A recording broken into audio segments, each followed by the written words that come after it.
Let me introduce my three guests this morning. Jim Rogers is an investment guru and chairman of Rogers Holdings. He recently said, "I hate to say it, but I wouldn't put any money into the UK." Murad Chowdhury is the head of Treasury at the Europe Arab Bank. And I'm also joined by Paul Abberley, Chief Executive and Chief Investment Officer of Aviva Investors, where he oversees $98 billion in assets. Jim, if I can start with you, we're expecting those GDP numbers in just under 1 hour's time. The consensus is for a drop of 1.2%. How bad is it going to get for the UK economy, Jim?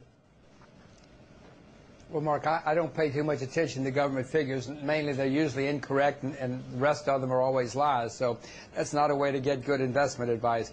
The recession is here. Anybody who doesn't understand that should just walk out and look out onto the street, and they'll see the recession. It's here. It's going to be the worst since the Second World War. And if politicians keep bungling it, it's going to be worse than that. Murad, worse since Second World War. Are politicians bungling it? I'm not sure if it's necessarily the worst since the Second World War. It's certainly bad. We didn't need any official confirmation to know that, as Mr. Rogers has just said. We are in recession. The High Street confirms it. All the figures confirm it. And I would say that it's bad. I wouldn't want to necessarily say it's the worst since the Second World War. I mean, certainly it's worse than 1990-91.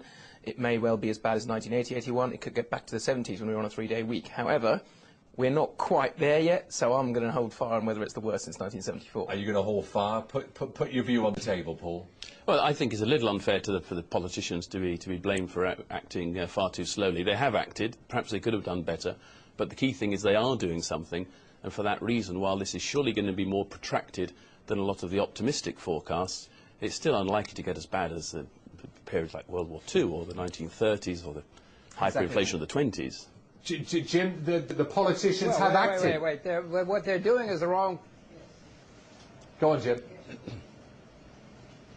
So what they're doing is the wrong thing. If you remember, in 1929, we had a bubble, stock market bubble, which burst, and then we were going to have a recession, and then the politicians around the world kept making mistakes, and they turned it into the Great Depression and then the Second World War. The politicians this time are making the same kind of mistakes. You don't agree with that, Murad? Not entirely, no. I would say, actually, if up to a point they're actually doing quite the right thing insofar on the way they're looking to support banks, the way they're looking to pump money into the economy, you know, the various fiscal stimuli packages that have been discussed. I would say that actually they're not entirely as close-minded as the politicians in the 1930s were. And in fact, they've acted a lot quicker with regard to monetary policy. We're about to see packages in fiscal policy. And you know, we have seen various packages of other measures to support banking and to try and get credit again.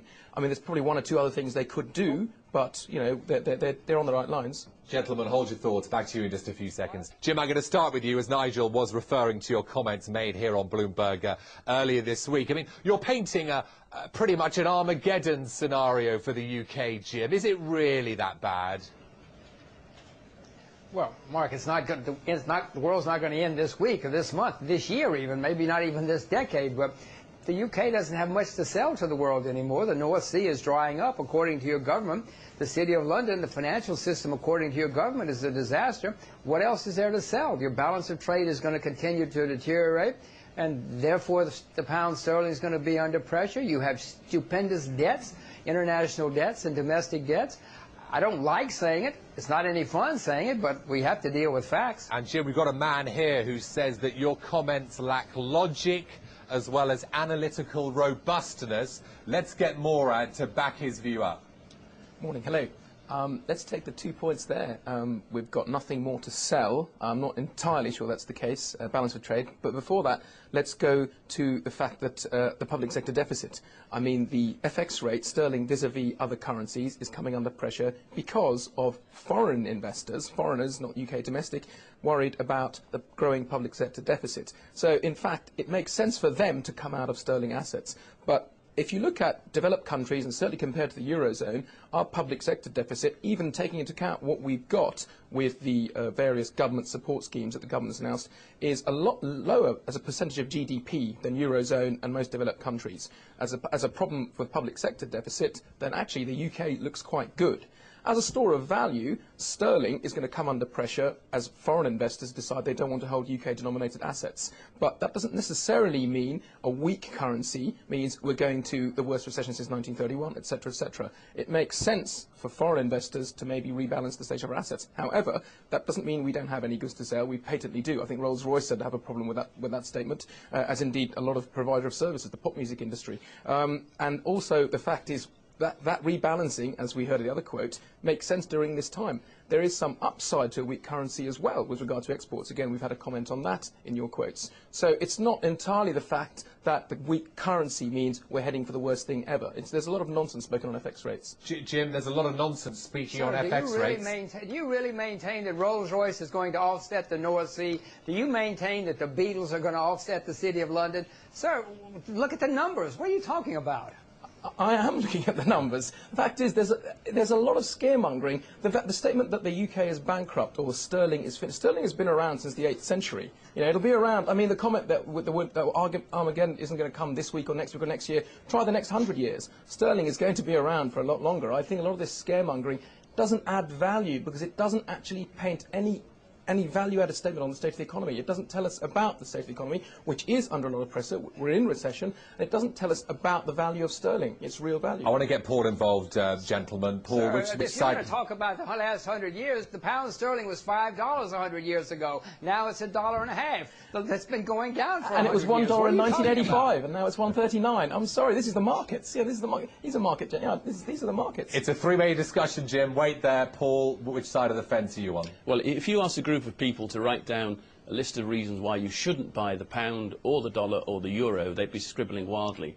If you ask that same group to come up with good reasons to buy each of those, they'd be tapping the pencil on the desk. There's a lot in what Jim says about the pound, but you can also make a similarly bad case for the euro or for the dollar. And one of the problems in the currency markets at the moment is they're shuttling between the three, trying to work out which is the worst story, and probably defaulting onto interest rate differentials.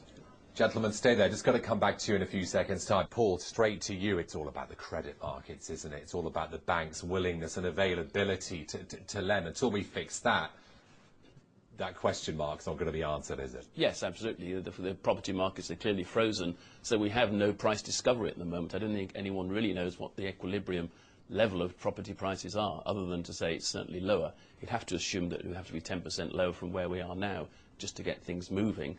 But as you say, if we don't have the people at the bottom of the ladder being able to borrow, then we stay stuck where we are. And clearly that has a big wealth effect in the UK and dampens the economy further. Are the measures that Darling announced this week, Morad, are those measures, second bailout in 3 months, are they going to be enough to unclog the markets, the credit markets, make sure banks are more willing to lend or not? That is essentially the question here, whether the banking crisis, if you want, in inverted commas, is going to be averted. It's all about confidence in banking. The measures announced so far are substantial, and they amount to a lot of addition to the public purse. However, there's still a lack of confidence in the large lenders, Royal Bank of Scotland, Lloyds Group, Lloyds Bank Group, etc. So that needs to be overcome. Once we're over that, and that will happen, whether that results in full-scale nationalisation, I doubt the government wants to do that. That's yet to see. But once that banking confidence sector is over, then credit will start flowing. That may be a year away, but I agree with the comments we've heard as well, that the housing market is in a slump, and we haven't quite got to that price discovery phase yet, which is probably some time away.